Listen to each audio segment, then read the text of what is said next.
Question है ए छे Henry फेयोलना संचालनना सिद्धांतों सविस्तार समझावो। मित्रों आज क्वेश्चन है एक खूब ज मोस्ट इम्पोर्टंट क्वेश्चन है। केवो छे मित्रों मोस्ट इम्पोर्टंट क्वेश्चन कि आना जे सिद्धांतों है ये टोटल 14 सिद्धांतों है। एटले क्या तो तमने आ एक क्वेश्चन 5 मार्क्स में पूछाय छे अथवा तो एना कोई पण 2 अथवा तो 3 जे सिद्धांतों है ए सिद्धांतों भेगा करीने तमने 3 मार्क्स में क्वेश्चन पूछवामां आवे छे अथवा तो कोई पण एक सिद्धांत विषय के हुकमनी एक वाक्यतानो सिद्धांत केंद्रीयकरणनो सिद्धांत तो ए सिद्धांतों एक पर्टिक्युलर 2 मार्क्स में पण पूछवामां आवे छे। तो आ विडियो तमारा माटे खूब ज इम्पोर्टंट बनी रहे छे। तो चलो मित्रों जोईए आपणे आ क्वेश्चननो सविस्तार जवाब। हेनरी फेयोलना संचालनना सिद्धांतों सविस्तार समझावो। सौ प्रथम छे प्रस्तावना। संचालनना सिद्धांतों रजू करनार हेनरी फेयोल एक फ्रेंच एंजीनियर अने उद्योगपति हता। मित्रों जे हेनरी फेयोल छे ए कोण हता तो एक फ्रेंच एंजीनियर अने उद्योगपति हता। आप क्वेश्चन पण घणीवार 1 मार्क्स में अथवा तो ऑप्शन में पूछाई जाय छे कि ईस्वीसन 1916 में तेमणे पोताना पुस्तक औद्योगिक अने सामान्य संचालन में आ सिद्धांतोनी रजूआत करी। हेनरी फेयोले औद्योगिक साहसनी वहीवटी प्रवृत्तिओने सिद्धांतोनी सरलता अने स्पष्टता माटे 6 भागमां वहेंची हती। एटले के एमणे 1916 में एक पुस्तक लख्युं हतुं कि औद्योगिक अने सामान्य संचालन। ए संचालन में हेनरी फेयोले एमना जे सिद्धांतोनी सरलता अने स्पष्टता माटे एने 6 भागमां वहेंच्या हता। तो चालो जोईए 6 भाग कया कया छे। सौ प्रथम छे टेक्निकल प्रवृत्तिओ कि ए टेक्निकल प्रवृत्तिओं में कारखानाना यंत्रों तेमज उत्पादनने लगती प्रवृत्तिओनो समावेश करवामां आव्यो छे कि जे टेक्निकल प्रवृत्ति छे एनी अंदर कारखानाना यंत्रों तेमज उत्पादनने लगती प्रवृत्तिओनो समावेश करवामां आव्यो छे। त्यारबाद छे वाणिज्य प्रवृत्ति। तो वाणिज्य प्रवृत्तिओं में एकमनी खरीदी वेचाण विनिमय जेवी प्रवृत्तिओनो समावेश करवामां आव्यो छे। त्यारबाद त्रीजू है नाणाकीय प्रवृत्ति। तो नाणाकीय प्रवृत्ति में मूडीनी प्राप्ति मूडीनो उपयोग भंडोलनी जाळवणी अने पुनर्रोकाण जेवी प्रवृत्तिओनो समावेश करवामां आव्यो छे। त्यारबाद है संरक्षण प्रवृत्ति। तो संरक्षण प्रवृत्तिओं में कर्मचारीओनी सलामती मिलकतोनी सलामती माल सामाननी सलामती वगैरह प्रवृत्तिओनो समावेश करवामां आवेलो छे। त्यारबाद 5 नंबर पर है हिसाबी प्रवृत्ति। तो हिसाबी प्रवृत्तिओं में शेनो शेनो समावेश है तो नाणाकीय हिसाबोना पत्रकों जरूरी आंकड़ाकीय माहिती मेळववी वगैरह प्रवृत्तिओनो समावेश करवामां आव्यो छे। अने छठ्ठुं है संचालकीय प्रवृत्ति। तो संचालकीय प्रवृत्तिओं में आयोजन व्यवस्था तंत्र दोरवणी संकलन अंकुश जेवी प्रवृत्तिओनो समावेश करवामां आव्यो छे। एटले के एमनुं जे पुस्तक छे औद्योगिक अने सामान्य संचालन एमां आ 6 प्रवृत्तिओ टेक्निकल प्रवृत्ति वाणिज्य प्रवृत्ति नाणाकीय प्रवृत्ति संरक्षण प्रवृत्ति हिसाबी प्रवृत्ति अने संचालक प्रवृत्तिओनो समावेश करवामां आव्यो छे। अने ए 6 प्रवृत्तिने आधारे एमणे एना सिद्धांतोनी रजूआत करी छे। तो चालो मित्रों जोईए आपणे हेनरी फेयोलना जे सिद्धांतों छे ए सिद्धांतों सविस्तार। तो सौ प्रथम है कि हेनरी फेयोले संचालनना सिद्धांतों विकसाव्या जे संपूर्णपणे नवा हता। हेनरी फेयोले जे संचालनना सिद्धांतों विकसाव्या ए संपूर्णपणे केवा हता नवा हता कि तेमनुं मानवुं हतुं कि कोईपण औद्योगिक एकम में संचालके सफल थवा माटे मात्र ज्ञान ज महत्वनुं नथी परंतु जे ते औद्योगिक एकमना स्वरूपने अनुरूप कामगीरीनी पद्धतिथी वाकेफ होवुं जरूरी है। एटले के मात्र ज्ञान होवुं जरूरी नहीं परंतु एनी अंदर ए कामगीरीनी पद्धतिथी शुं होवा जोईए वाकेफ होवा जरूरी है। हेनरी फेयोले तेमना अनुभव तेमज ज्ञानने आधारे संचालनना 14 महत्वना सिद्धांतों रजू कर्या छे। केटला छे मित्रों संचालनना 14 महत्वना सिद्धांतों रजू कर्या छे कि जे संचालन क्षेत्रे खूब ज उपयोगी साबित थया छे। चलो मित्रों तो આપણે એ જે સંચાલનના સિદ્ધાંતો છે એ સિદ્ધાંતો વિશેની એક ટૂંકી સમજ મેળવીએ કે કયા કયા સિદ્ધાંતોનો સમાવેશ થાય છે।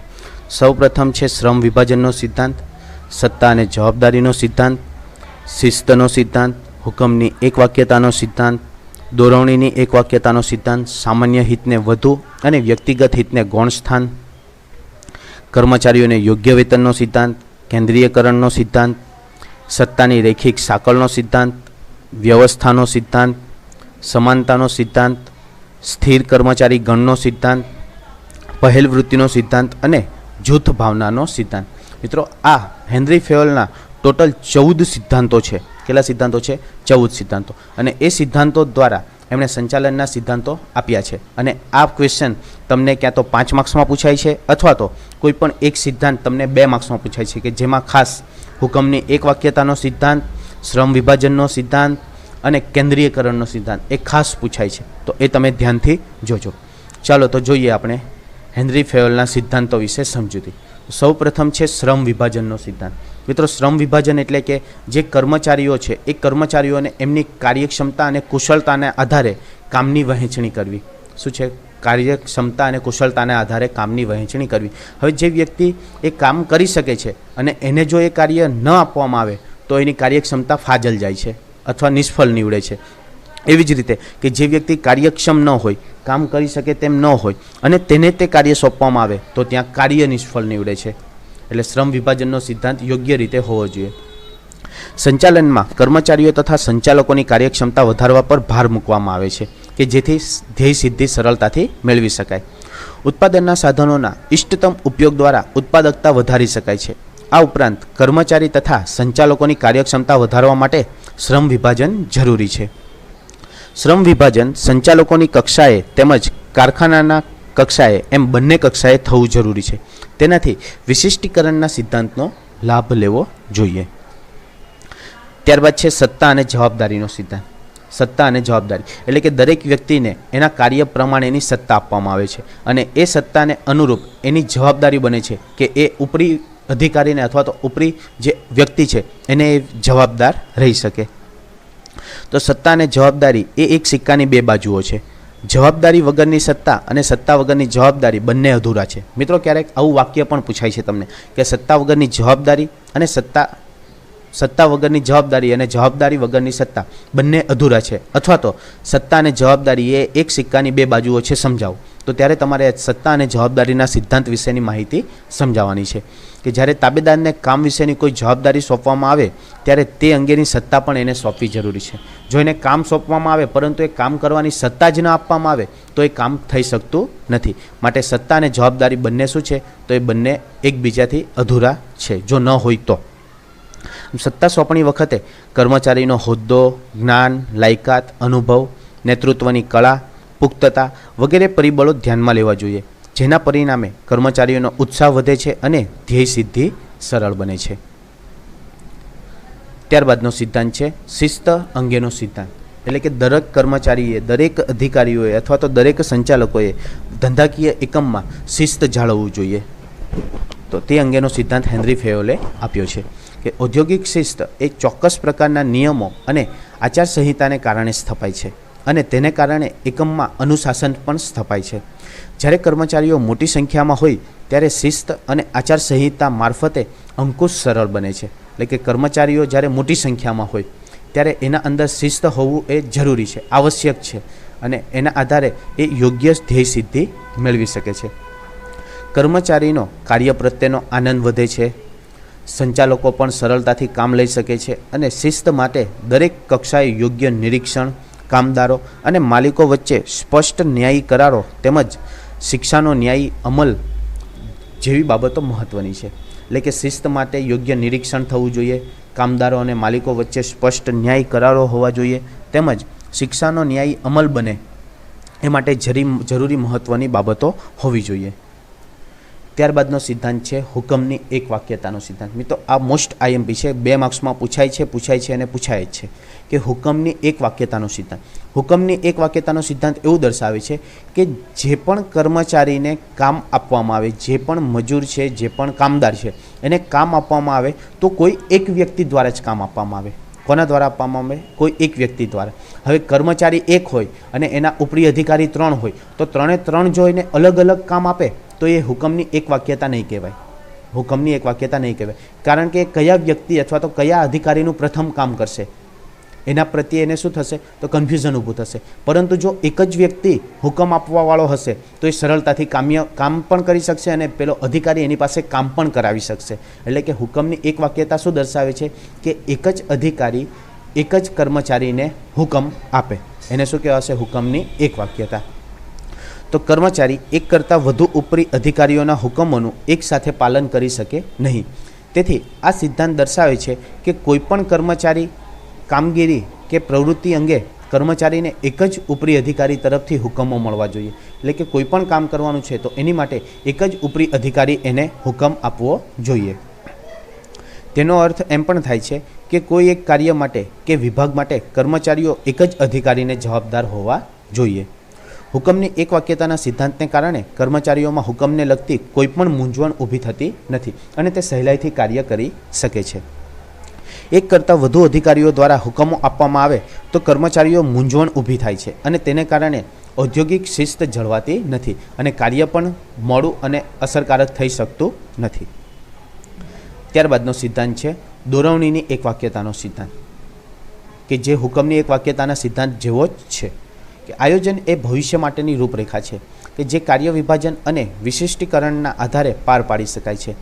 આયોજનના અમલ દરમિયાન જો વિચલનો જણાય તો દોરવણી અને માર્ગદર્શન અપાય છે. એટલે કે જે દોરવણી એટલે કે જે કર્મચારી કાર્ય અલગ રીતે કરતા હોય તો એને દોરવણી માર્ગદર્શન આપવામાં આવે કે આમ નહીં આમ કાર્ય કરવાનું છે, તો એ પણ એક જ વ્યક્તિ અથવા તો એક જ ઉપરી અધિકારી દ્વારા કહેવામાં આવવું જોઈએ કે જેથી એ સરળતાથી કાર્ય કરાવી શકે. આ દોરવણી કોઈ ચોક્કસ ઉપરી અધિકારી દ્વારા આપવી જોઈએ. આમ કરવાથી એક સમાન કાર્યો અને પ્રયત્નોનું સંકલન સરળતાથી થઈ શકે છે. આ સિદ્ધાંત મુજબ કર્મચારી જૂથની ઉપર એક જ અધિકારી હોવો જોઈએ અને આ જૂથ એક જ ધ્યેયની સિદ્ધિ માટે જૂથ કાર્ય કરતું હોવું જોઈએ. તો ત્યાં દોરવણીની એક વાક્યતાનો સિદ્ધાંત રચાઈ શકાય છે. ત્યારબાદનો સિદ્ધાંત છે સામાન્ય હિતને વધુ અને વ્યક્તિગત હિતને ગૌણ સ્થાન આપવું. એટલે કે જે કર્મચારી છે, જે એકમ છે, એ એકમનો જે સામાન્ય હિત હોય, બધા કર્મચારીઓ માટે જે હિત સરખું હોય તો એને વધુ પ્રાધાન્ય આપવું જોઈએ અને જે એને ગૌણ હિત હોય, વ્યક્તિગત હિત હોય, એને શું આપવું જોઈએ? તો એને ગૌણ સ્થાન આપવું જોઈએ. તો ચાલો જોઈએ. તો સંચાલન એ સામૂહિક પ્રવૃત્તિ છે, તેથી વ્યક્તિ વચ્ચે અને વિભાગ વચ્ચે સંકલન હોવું જરૂરી બને છે. તેથી ધંધાકીય એકમની ધ્યેય સિદ્ધિ સરળ બને. એટલે કે વ્યક્તિ વચ્ચે સંકલન અને જે વિભાગ છે એ વિભાગ વચ્ચે સંકલન હોવું જોઈએ કે જેથી ધ્યેય સિદ્ધિ શું બને? તો સરળ બને. આ સિદ્ધાંત દર્શાવે છે કે કોઈ વ્યક્તિગત કે કર્મચારી જૂથના હિતને સમગ્ર એકમના હિતની સામે ગૌણ ગણવું જોઈએ. એટલે કે વ્યક્તિગત હિત કરતાં સામાન્ય હિતને પ્રાધાન્ય આપવું જોઈએ. ત્યારબાદનો પોઈન્ટ છે કે કર્મચારીઓને યોગ્ય વેતનનો સિદ્ધાંત. કર્મચારીઓને શું આપવું જોઈએ? યોગ્ય વેતન આપવું જોઈએ. કે કર્મચારી જે કાર્ય કરે છે એ કાર્યને અનુરૂપ એને મહત્તમ અને મિનિમમ વેતન જે છે એ એને મળવું જોઈએ. પરંતુ જો કર્મચારી એના 100% આપતો હોય અને એને મહત્તમ અથવા તો એનું જે વેતન હોય એ વેતન ન મળતું હોય તો એની કાર્યક્ષમતામાં ઘટાડો થાય છે. એકમ પ્રત્યે એની જે લાગણી હોય, ભાવના હોય, એમાં પણ શું થાય છે? ઘટાડો જોવા મળે છે. એટલે કે કર્મચારીઓને યોગ્ય વેતન ચૂકવવું જોઈએ. કર્મચારીઓ જે સેવા આપે છે તે બદલામાં તેમને જે વળતર મળે છે તેને વેતન કહેવામાં આવે છે. એટલે કર્મચારી જે કાર્ય કરે છે એના બદલામાં એમને જે પણ વેતન મળે છે એને શું કહેવામાં આવે છે? વેતન કહેવામાં આવે છે. આ સિદ્ધાંત મુજબ પેઢીના કર્મચારીઓને ચૂકવવામાં આવતું વેતન ન્યાયી હોવું જોઈએ. એકમમાં બધા જ કર્મચારીઓ એક સરખી કાર્યક્ષમતાથી કામ કરતા હોતા નથી. એટલે કે કોઈક કર્મચારી કાર્યક્ષમ હોય તો એને વધુ વેતન આપવું જોઈએ અને કોઈક કર્મચારી અન્ય કર્મચારી કરતાં કાર્યક્ષમતા ઓછી હોય તો એને એની કાર્યક્ષમતા પ્રમાણે વેતન આપવું જોઈએ. તેઓને તેની કાર્યક્ષમતાનો બદલો મળવો જરૂરી છે. આમ કરવાથી મજૂર ફેરબદલી દર ઘટે છે. કુશળ કારીગરો માટે બોનસ, નફા ભાગ, સંચાલક મંડળમાં પ્રતિનિધિત્વ વગેરે જેવી પ્રોત્સાહક યોજનાઓ પણ અમલમાં મૂકવી જોઈએ કે જેના દ્વારા કર્મચારીઓનો વિકાસ થઈ શકે. ત્યારબાદનો સિદ્ધાંત છે કેન્દ્રીયકરણનો સિદ્ધાંત. વ્યવસ્થા તંત્રના માળખાને સફળ બનાવવા માટે કેટલાક મહત્વના અથવા તો કેટલાક જે મહત્વની બાબતો છે એ બાબતોનું કેન્દ્રીકરણ અને વિકેન્દ્રીકરણ થવું જોઈએ. એટલે કે જે બાબતો સંચાલકો પાસે રહેવી જોઈએ તો એ સંચાલકો પાસે જ રહેવી જોઈએ અને જે બાબતો અન્ય કર્મચારીઓ અથવા તો અન્ય અધિકારીઓને આપવાની હોય તો એ સત્તા અથવા તો એ જે બાબત છે એ બાબતનું વિકેન્દ્રીકરણ થવું જોઈએ. વ્યવસ્થા તંત્રમાં જેટલા અંશે સત્તાની સોંપણી થઈ નથી તેને કેન્દ્રીકરણ કહેવામાં આવે છે. કર્મચારીઓની શક્તિનો શ્રેષ્ઠ ઉપયોગ થાય તે માટે કેન્દ્રીકરણના સિદ્ધાંતને અપનાવવો જરૂરી બને છે. એટલે કે જે કર્મચારીઓને કામ આપવામાં આવે છે તો એમની કાર્યક્ષમતા અને કુશળતાના આધારે એમને સત્તાની સોંપણી થઈ શકે છે. તો એ સત્તાની સોંપણી કે એને શું કહેવામાં આવે છે? વિકેન્દ્રીકરણ. અને જે સત્તાની સોંપણી થઈ ન હોય તો એ બધી સત્તા કોની પાસે હોય છે? તો એ સંચાલકો પાસે હોય છે, કે જેને કેન્દ્રીયકરણ કહેવામાં આવે છે. ત્યારબાદનો સિદ્ધાંત છે સત્તાની રૈખિક સાંકળનો સિદ્ધાંત. શું છે મિત્રો? સત્તાની રૈખિક સાંકળનો સિદ્ધાંત. એટલે કે જે પણ સત્તા સોંપવામાં આવે એ જેને સોંપવામાં આવે એ બંને વ્યક્તિ એકબીજાને જવાબદાર હોય છે. એની નીચે જે વ્યક્તિ હોય એ એકબીજાને જવાબદાર હોય છે. આમ એક સાંકળ ઉદ્ભવે છે. શું ઉદ્ભવે છે? એક સાંકળ ઉદ્ભવે છે. આ સિદ્ધાંત સત્તાની ઉચ્ચ વહીવટી અધિકારીઓથી લઈ તળ સપાટીના કર્મચારીઓ સુધીની સાંકળ રચવા પર ભાર મૂકે છે. એટલે કે ઉપરી અધિકારી એના જે વિભાગીય અધિકારીઓ હોય એને સત્તા આપે છે, એ વિભાગીય અધિકારી એના સુપરવાઇઝરને સત્તા આપે છે, અને એ સુપરવાઇઝર એના કર્મચારીઓને સત્તા આપે છે. આમ એક સત્તાની રૈખિક સાંકળ ઉદ્ભવે છે. સત્તાની સાંકળ ઉચ્ચ સંચાલકોથી લઈ તળ સપાટી સુધી વણ તૂટેલી રહેવી જોઈએ. દરેક સપાટીને અનુરૂપ સત્તા અને જવાબદારીની વહેંચણી થવી જોઈએ. એકમમાં કામ કરતા કર્મચારીને ખ્યાલ હોવો જોઈએ કે તે કોને જવાબદાર છે અને તેને કોણ જવાબદાર છે. ત્યારબાદ છે વ્યવસ્થાનો સિદ્ધાંત. એટલે કે જે એકમ છે એ એકમ વ્યવસ્થિત અને એની અંદર વ્યવસ્થાનું સંચાલન પણ કેવું થવું જોઈએ? વ્યવસ્થિત. આ સિદ્ધાંત બે વસ્તુ પર ભાર મૂકે છે. એક માલસામાનની વ્યવસ્થા અને બીજી સામાજિક વ્યવસ્થા. એટલે કે જે ઉત્પાદન કરવામાં આવે છે એ ઉત્પાદન સમાજને ઉપયોગી છે, અને ત્યારબાદ સામાજિક વ્યવસ્થા એટલે કે સમાજને પણ જે જવાબદારી અદા કરવાની છે એ સામાજિક જવાબદારી અદા કરીને સામાજિક વ્યવસ્થા પણ ઊભી કરે છે. માલસામાનની દરેક વસ્તુ તેના યોગ્ય સ્થાને હોવી જોઈએ. તેવી જ રીતે યોગ્ય લાયકાત કૌશલ્ય ધરાવતા કર્મચારીને યોગ્ય સ્થાને મૂકવા જોઈએ.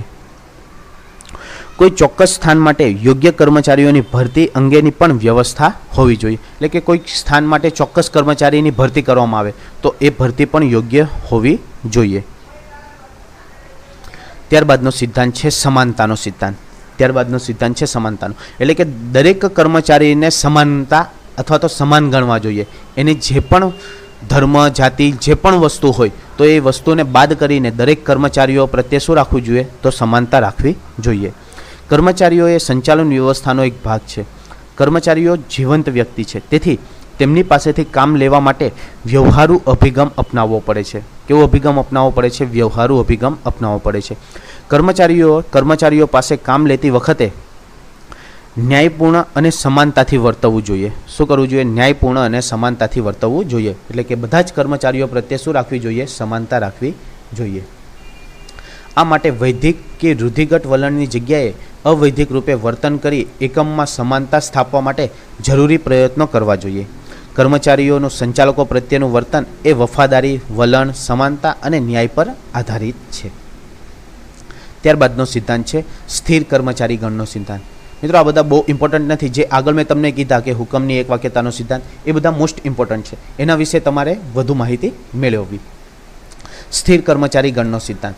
તો કાયમી અને સ્થિર કર્મચારી ગણ એ ધંધાકીય એકમની મૂડી ગણાય છે, કે જેમ કર્મચારીઓ જૂના એમ એ ધંધાકીય એકમ માટે વધુ લાભદાયી બને છે. કોઈ એક એકમમાં લાંબો સમય ટકી રહેવાથી કર્મચારીનો વિકાસ થાય છે, અને ધંધાકીય એકમને ધ્યેય સિદ્ધિ માટે કર્મચારીની સ્થિરતા ખૂબ જ મહત્ત્વનો ફાળો આપે છે. લાંબા સમય સુધી કર્મચારી જે તે એકમમાં રહેવાથી અધ્યયન વક્રની અસરને પરિણામે ઉત્પાદકતા વધે છે, તેથી મજૂર ફેરબદલી દર ઘટે છે. આમ કાયમી કર્મચારીઓ માટે બઢતી, તાલીમ વગેરે વ્યવસ્થા પણ કરવી જોઈએ. ત્યારબાદનો સિદ્ધાંત છે પહેલ વૃત્તિનો સિદ્ધાંત. એટલે કે કર્મચારીઓ માટે એક પહેલ કરવી જોઈએ, નવી નવી યોજનાઓ વિકસાવવી જોઈએ, કે આ યોજના દ્વારા કર્મચારીઓમાં ઉત્સાહમાં, એમની કાર્યક્ષમતામાં વધારો થાય છે કે કેમ, એમ પહેલ વૃત્તિ દ્વારા કર્મચારીઓની કાર્યક્ષમતામાં વધારો કરવો જોઈએ. સંચાલકોમાં જેમ ઉદ્યોગ સાહસિકતા જરૂરી છે તેમ કર્મચારીઓમાં પહેલ વૃત્તિ હોવી જરૂરી છે. સંચાલકોએ એવું ધંધાકીય વાતાવરણ પૂરું પાડવું જોઈએ કે કર્મચારીઓ પહેલ વૃત્તિને પ્રોત્સાહન મળે. પહેલ વૃત્તિથી કર્મચારીઓમાં સ્વતંત્ર રીતે કાર્ય કરવાની શક્તિનો વિકાસ થાય, તેમજ નેતૃત્વની શક્તિઓ પણ ખીલે છે. અને છેલ્લો સિદ્ધાંત છે જૂથ ભાવનાનો સિદ્ધાંત. એટલે કે દરેક કર્મચારી એક જૂથ થઈને ધંધાકીય એકમ માટે કાર્ય કરે, એ પ્રકારની એક વાતાવરણ ઊભું કરવું જોઈએ, કે જેને શું કહેવામાં આવે છે? જૂથ ભાવનાનો સિદ્ધાંત. ધંધાકીય એકમની સફળતાનો આધાર સંચાલકો અને કર્મચારીઓના પરસ્પર સંબંધો પર રહેલો છે. કે તેથી બંને વર્ગમાં સંવાદિતા ભર્યા સંબંધો હોવા જોઈએ. એટલે કે જે સંચાલકો છે એ સંચાલકો અને કર્મચારીઓ વચ્ચે પરસ્પર સંબંધ હોવો જોઈએ. એક જૂથ થઈને કામ કરતા હોવા જોઈએ. સંચાલકોએ કર્મચારીઓ વચ્ચે જૂથ ભાવના પેદા કરવી જોઈએ. જો તમામ કર્મચારીઓ જૂથ બનીને કાર્ય કરશે તો એકમની ધ્યેય સિદ્ધિનું કાર્ય પણ સરળ બને છે. અને લાસ્ટમાં મિત્રો તમારે શું દર્શાવવાનું છે? સમાપન, કે જે છે કે આમ હેનરી ફેયોલે ઉપરના સિદ્ધાંતો દર્શાવતી વખતે કહ્યું હતું કે સંચાલનના સિદ્ધાંતોની ઉપરયુક્ત યાદી એ અંતિમ યાદી નથી. સંચાલકો પોતાના અનુભવ, સંશોધનો અને જ્ઞાનને આધારે તેમાં નવા નવા સિદ્ધાંતોનો ઉમેરો કરી શકે છે. આ સિદ્ધાંતોને ધંધાકીય, આર્થિક, રાજકીય અને સામાજિક એમ તમામ પ્રવૃત્તિઓમાં સરખી રીતે લાગુ પાડી શકાય છે. આમ સંચાલનના સિદ્ધાંતો કેવા છે? તો